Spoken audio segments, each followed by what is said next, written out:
Председателки, извинете. Рековте вака. Во договорни услуги дека имате ставано одржавање, печатарски работи. Ако печатење на брошури ви е ставено во договорни услуги, мислам дека може со ревизија да си имате проблем.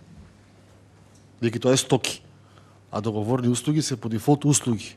Дали се интелектуални услуги, дали вакви услуги, тоа си знаете вие. Одржавање не може биде во договорни услуги, бидејќи вака исплат, кај беше градежни објекти. Тука може да ви биде одржавање, вие сте си потрошиле таму 194.000. Купување опрема и машини 1000 евра си ги потрошиле. Понатаму исплати по извршени исправи и тие се ги наплатиле.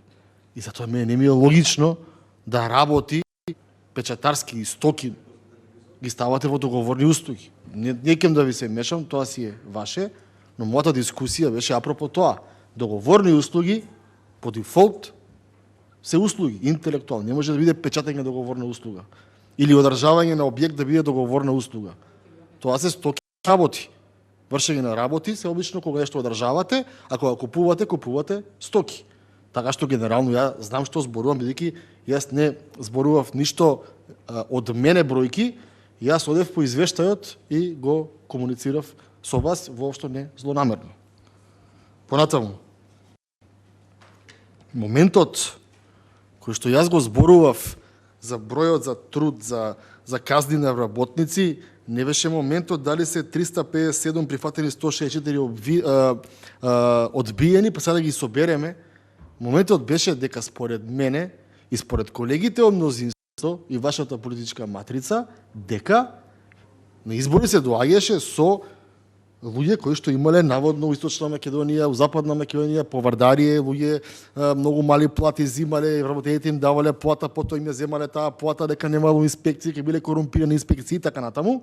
И јас го споредив момент, дајте да видиме колку имало тогаш казни, колку има сега и корешките и колегите од мнозинството да ми кажат кој во кое време колку бил корумпиран.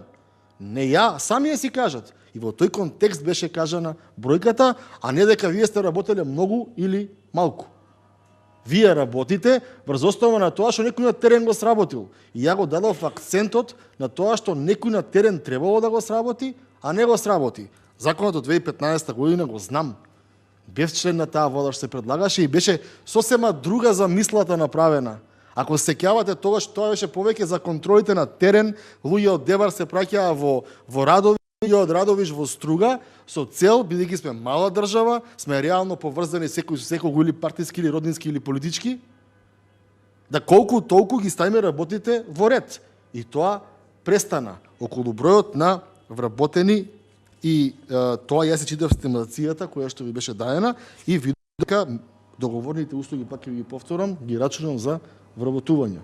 Бидејќи не биле тие вработување, ви биле печатарски услуги, тогаш јас се повлекувам, но сметам дека, пак ќе ви повторам, така ќе завршам, не сакам да дебатирам, тоа си е ваша работа, вие си одговорна, печатење со договорни услуги некако мене не ми иде. Благодарам.